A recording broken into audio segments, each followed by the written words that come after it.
Hello everyone, आज हम आपके लिए बहुत ही इंपॉर्टेंट एमसीक्यू क्वेश्चंस लेकर आए हैं। अगर आप लोग भी कंपटीशन एग्जाम की तैयारी कर रहे हैं तो ये एमसीक्यू आपके लिए बहुत ही ज़्यादा इंपॉर्टेंट होने वाले हैं, क्योंकि ये 100% आपके एग्जाम में आ सकते हैं। आज हम वो एमसीक्यू आपके लिए ढूंढ के लाए हैं जो 100% आपकी किसी भी एग्जाम में आ सकते हैं। तो लेक्चर को लास्ट तक ज़रूर देखना।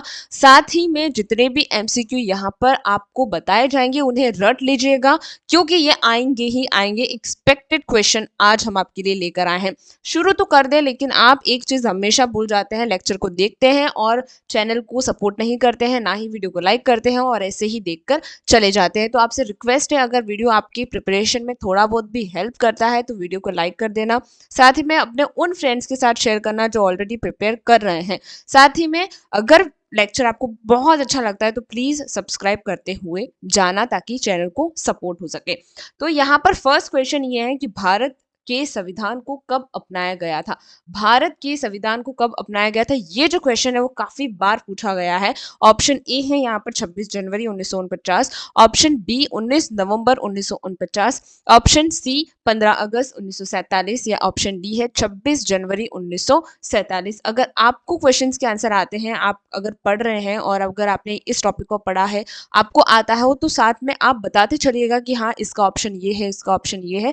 कमेंट सेक्शन में बताते चलिएगा। ये आपके लिए एक मॉक टेस्ट की तरह भी हो जाएगा। तो यहाँ पर ऑप्शन सी बिल्कुल, ऑप्शन बी जो है 26 नवंबर 1949 बिल्कुल सही हो जाएगा। अगर आपने भी ऑप्शन बी चूज किया है तो आप बिल्कुल सही हैं।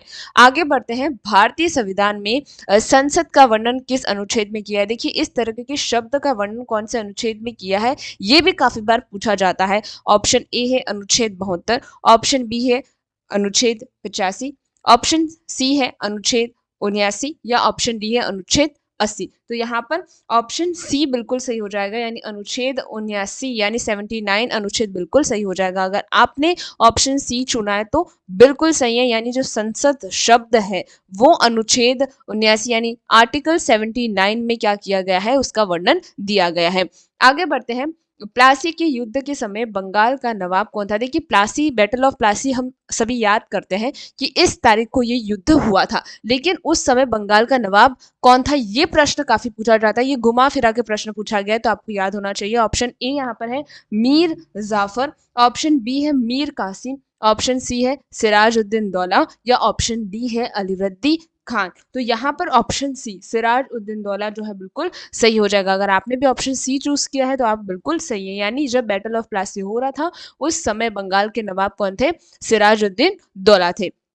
आगे प्रश्न है, मानव शरीर की सबसे बड़ी ग्रंथि। देखिए, अगर साइंस से कोई क्वेश्चन आता है कि नॉर्मल साइंस के क्वेश्चन पूछे जाते हैं तो ये क्वेश्चन आ सकता है कि मानव शरीर की सबसे बड़ी ग्रंथि यानी लार्जेस्ट ग्लैंड कौन सी है। ऑप्शन ए अग्न्याशय यानी पैनक्रियास, ऑप्शन बी है थायराइड, ऑप्शन सी है पीयूष ग्रंथि जिसे पिट्यूटरी ग्लैंड कहते हैं, और ऑप्शन डी है यकृत यानी लीवर। तो यहाँ पर ऑप्शन सी ऑप्शन डी जो है यकृत बिल्कुल सही हो जाएगा। यकृत, लीवर जो है वो सबसे बड़ी ग्रंथि होती है मानव शरीर की, और ये काफी साइंस एंड टेक में जो क्वेश्चंस पूछे जाते हैं वहां से ये क्वेश्चन काफी पूछा जाता है। अगला प्रश्न है, विश्व में क्षेत्रफल की दृष्टि से बाय एरिया सबसे बड़ा देश क्या है। ये ज्योग्राफी से रिलेटेड क्वेश्चन हो जाएगा, यानी विश्व में क्षेत्रफल की दृष्टि से सबसे बड़ा देश कौन सा है। ऑप्शन ए है कनाडा, ऑप्शन बी है चीन, ऑप्शन सी है संयुक्त राज्य अमेरिका या ऑप्शन डी है रूस। तो यहाँ पर ऑप्शन डी रूस यानी रशिया जो है वो सबसे बड़ा है बाय एरिया। अगर आप मैप में देखते हैं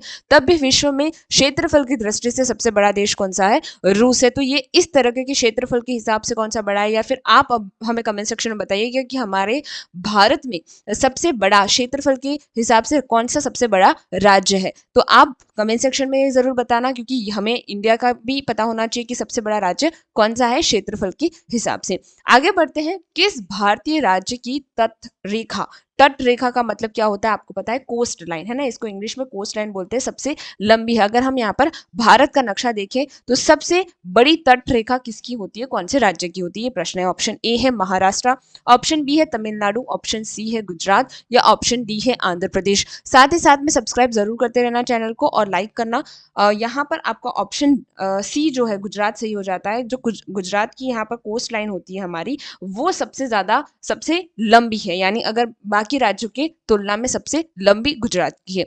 आगे प्रश्न है, हड़प्पा सभ्यता की खोज किसने की थी? हड़प्पा सभ्यता की खोज किसने की थी? ये प्रश्न काफी पूछे जाते हैं कि किसने सभ्यता की खोज की थी, या फिर किसने पहली बार खोज की, किसने देखा। मोहनजोदड़ो की सभ्यता की जो मोहनजोदड़ो है वो किसने सबसे पहले उसकी खोज की थी? इस तरह के क्वेश्चन पूछे जाते हैं, तो उस पर ध्यान दीजिए। ऑप्शन ए है R D Banerjee, option B है S R Rao, option C Dayaram Sahni, या ऑप्शन डी है वाई डी शर्मा। आप देखिए ये जो प्रश्न है ना, ये काफी पूछा जाता है, इस तरह के प्रश्न काफी पूछे जाते हैं। तो जब भी आप पढ़ते हैं तो आपको ये जरूर याद रखना है कि कौन सी सभ्यता की खोज किसने की है, कौन सी सिटी की खोज किसने की है। तो यहाँ पर ऑप्शन सी दयाराम साहनी बिल्कुल सही हो जाएगा, यानी हड़प्पा सभ्यता की खोज किसने की है? दयाराम साहनी। ये इंपॉर्टेंट क्वेश्चन है। नेक्स्ट है, भारत की राष्ट्रीय यानी नेशनल फ्लैग की लंबाई और चौड़ाई का अनुपात क्या? हम काफी बार ये सोचते हैं कि इस तरह के प्रश्न नहीं आएंगे, लेकिन जब हम सोचते हैं, जो हम सोचते हैं कि नहीं ये नहीं आएगा, वो ही आ जाता है। तो आपको हर छोटा सा छोटा बेसिक से बेसिक क्वेश्चन याद रखना है, और सबसे टफ क्वेश्चन भी याद रखना है। तो आपको किसी भी क्वेश्चन को नेग्लेक्ट नहीं करना है, और कभी भी कोई भी क्वेश्चन आपके एग्जाम में आ सकता है। तो यहाँ पर ऑप्शन है 2:1, ऑप्शन बी है 3:2, ऑप्शन सी है 4:3, या ऑप्शन डी है 5:3। तो यहाँ पर ऑप्शन बी जो है यानी 3:2 हमारी भारत की जो राष्ट्र फ्लैग है उसका क्या है? 3:2 इस तरीके से जो हमारा फ्लैग है। नेक्स्ट क्वेश्चन है, प्रकाश वर्ष लाइट ईयर किसकी मात्रक है? यानी जो प्रकाश ईयर, अगर आपने ज्योग्राफी में पढ़ा हो लाइट ईयर, तो किसको मापता है? ऑप्शन ए समय को मापता है, ऑप्शन सी गति को मापता है, ऑप्शन सी है दूरी को मापता है, या ऑप्शन डी है प्रकाश की तीव्रता को मानता है। तो यहाँ पर अगर आपने पढ़ा हो तो आपको पता होगा कि ये जो लाइट ईयर है वो दूरी, यानी पृथ्वी से सूर्य की दूरी कितनी है? ये पृथ्वी है और ये सूर्य है, तो यहाँ से इसकी दूरी मापी किससे जाएगी? लाइट ईयर यानी प्रकाश वर्ष से मापी जाएगी। अगला प्रश्न है, सिखों की 10वें गुरु कौन थे? सिखों के 10वें गुरु कौन थे? ये हमारा आ जाता है, हिस्ट्री का क्वेश्चन भी आ जाता है, और हम इसे कह सकते हैं कि आर्ट एंड कल्चर का भी क्वेश्चन है ये। तो सिखों के 10वें गुरु कौन है? ऑप्शन ए है Guru Nanak Dev, option B Guru Arjan Dev, option C गुरु तेज बहादुर, या ऑप्शन डी है गुरु गोविंद सिंह। तो यहाँ पर ऑप्शन डी गुरु गोविंद सिंह बिल्कुल सही हो जाता है, यानी सिखों के 10वें गुरु कौन थे? गुरु गोविंद सिंह थे। अगला प्रश्न यहाँ पर है, भारत में वंदे मातरम पहली बार भारतीय राष्ट्रीय कांग्रेस के किस अधिवेशन में गाया गया था?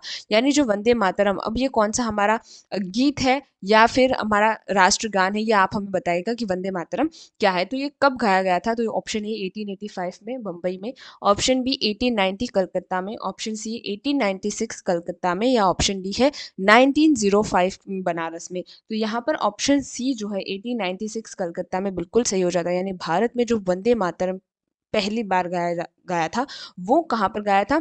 कलकत्ता में 1896 के कांग्रेस अधिवेशन में गाया गया था। काफी बहुत ही महत्वपूर्ण प्रश्न है, इस तरह के प्रश्न घुमा फिरा के काफी पूछे जाते हैं। तो आज हम यहीं पे समाप्त करते हैं। हमने सिर्फ 11 प्रश्न आज देखे, लेकिन ये 11 प्रश्न आपके लिए बहुत महत्वपूर्ण थे। आगे बहुत सारे प्रश्न हम लेकर आने वाले हैं, लेकिन आपको क्या करना है? चैनल को सब्सक्राइब करना पड़ेगा, लाइक करना पड़ेगा और शेयर ज़रूर करना। प्लीज़ चैनल को सपोर्ट करना। Thank you for today very much.